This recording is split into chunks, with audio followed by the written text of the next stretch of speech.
Wiz! He turned and saw Moira waiting for him. The red-headed hedge witch was wearing a gown of sea green that matched her eyes and set off her milk-white freckled skin. Its cut showed off her figure as well. Wiz thoroughly approved.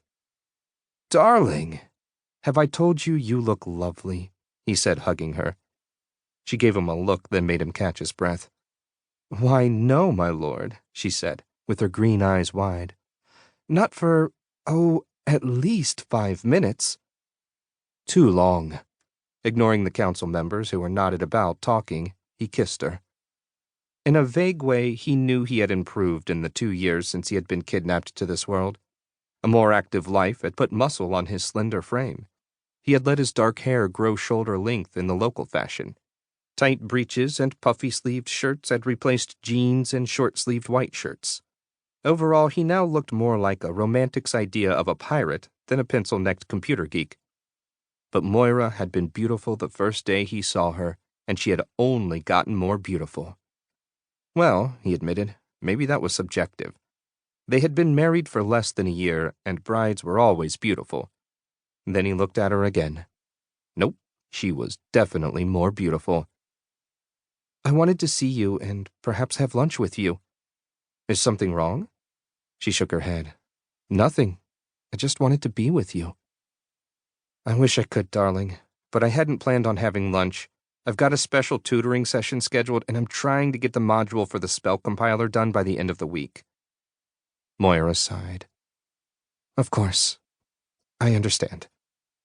I'm glad to see you, though. Probably the only chance I'll get," she muttered. "What?" "Nothing, my love. Nothing.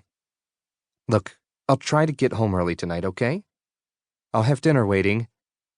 Wiz sighed. "No, you better go ahead and eat. You know how this works." "I know," she said softly. The man in the blue wizard's robe looked around carefully before stepping into the clearing.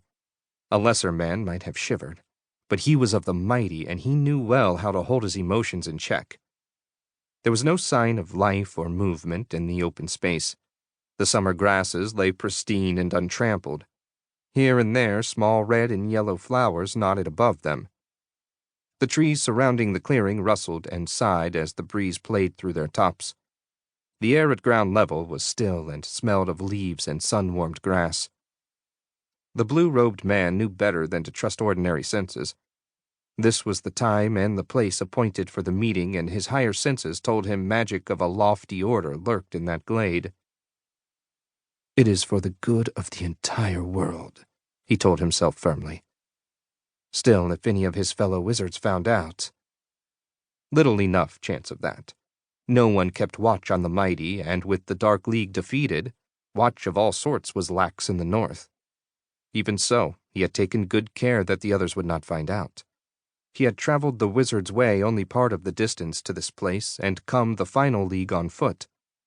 He left the capital with a plausible story about a real errand near here, an errand he had accomplished. If no one inquired too closely into these few hours, there was no way they could find out where he had gone or what he had done. If the other had taken similar precautions, they were both safe. In the center of the clearing he stopped, extended his staff, and traced a design in the air. The sigil glowed bright red and then began to fade imperceptibly toward crimson. "Welcome, magician," a voice hissed out behind him. Whirling, he saw the person he had come to meet. The man was almost as tall as the blue-robed wizard and cadaverously lean. His skull was shaven, but showed black stubble from lack of recent attention. A wizard's staff was clasped firmly in his right hand, but most striking was his clothing. In contrast to the blue of the first wizard's robe, the other wore the black robe of a wizard of the Dark League.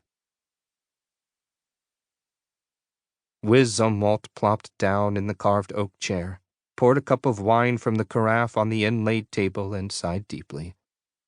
Balsimba looked up from the corner of the wizard's day room where he was studying a scroll. "I take it did not go well?" the giant black wizard asked mildly. "You might say that." Wiz took a pull on the cup. Then he snorted with laughter.